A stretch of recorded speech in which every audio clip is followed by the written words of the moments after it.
Why does it feel like time is slipping through your fingers, days collapsing into weeks, years vanishing in a blink? Is time truly running out, or have we been trapped inside an illusion? Ancient wisdom speaks of another kind of time, one that bends, deepens, and frees us from the clock. Discover how to escape Chronos and awaken to the timeless flow of Kairos in this video. Have you noticed it? They say time is running out. You've felt it, haven't you? Days collapsing into weeks, weeks into months. You blink and years have vanished. Childhood feels like yesterday, yet here you are, staring at another new calendar, wondering how life slipped through your fingers like smoke. But what if time was never what you think it is? What if the ticking clock, the pressure, the deadlines, the feeling of there is never enough time is the greatest illusion you've ever believed? And what if there's another clock, hidden inside you, one that doesn't measure hours but meaning? The world runs on Chronos, or linear time.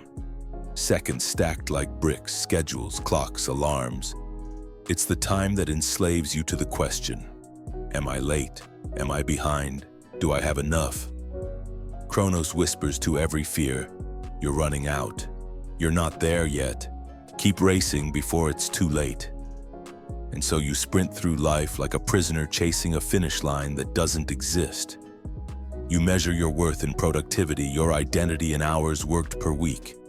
And still, it never feels like enough. But here's the truth. Time anxiety is the ultimate lie, because you were never meant to worship the clock. Have you noticed it? Everyone says it. Time is flying by.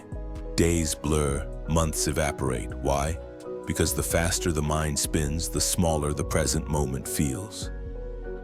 In childhood, life stretched wide, summers felt endless because you lived in wonder and presence. Now, your mind fractures across screens, schedules, and doom scrolling.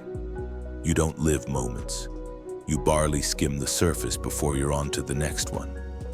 And so the nervous system compresses time. Hours feel like minutes, years like days. You think time is speeding up, but really you've been pulled out of every now into the endless hunger of next. But the ancients knew something we've forgotten. They spoke of Kairos, or sacred time, the ripeness of each moment. Kairos is not measured by a ticking clock, but by depth.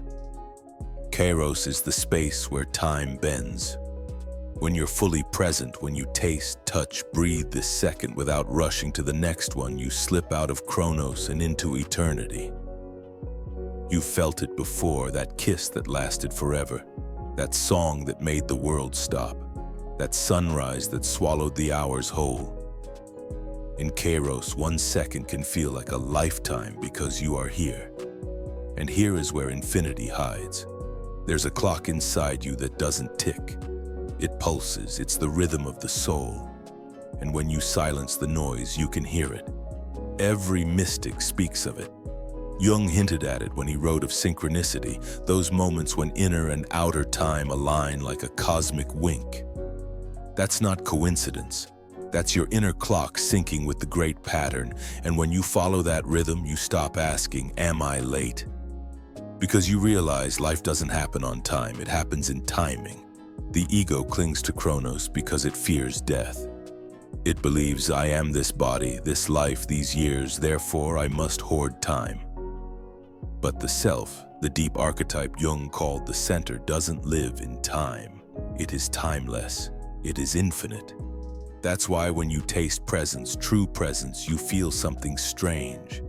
A memory of infinity flickers as if your soul is whispering, finally you're back.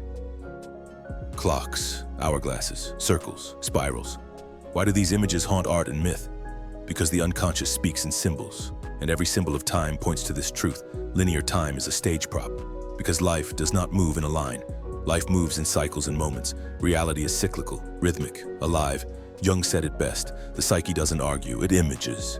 Your dreams don't warn you with bullet points on a PowerPoint. They send snakes, floods, eclipses, because language fails where eternity begins.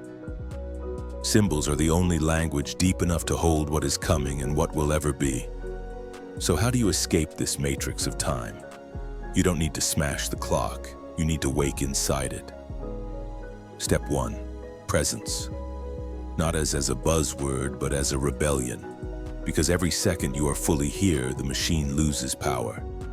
Step 2. Ritual. Light a candle before the sun rises, not to keep time, but to enter it. Breathe slowly, taste your food, look into someone's eyes until the universe blinks awake inside them.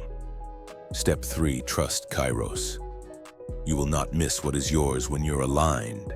The job, the lover, the destiny, they arrive when you arrive, exactly where your prayers have placed them. Imagine this. If eternity is the ocean, every present moment is a wave, and you've been staring at the clock instead of diving in. But the water is still here, waiting, and the only admission fee is attention. Because the truth is brutal and liberating. You will never have more time than now. You will never need more than now. And when you master the now, you master eternity. So stop sprinting toward a finish line that isn't real. Stop feeding the lie that says you're running out. And start listening for the rhythm inside, the one that whispers, slow down, look closer, this moment is enough. Because when you enter Kairos, you don't just escape the clock, you escape the cage. And you remember, you were never racing time. You were learning how to become it.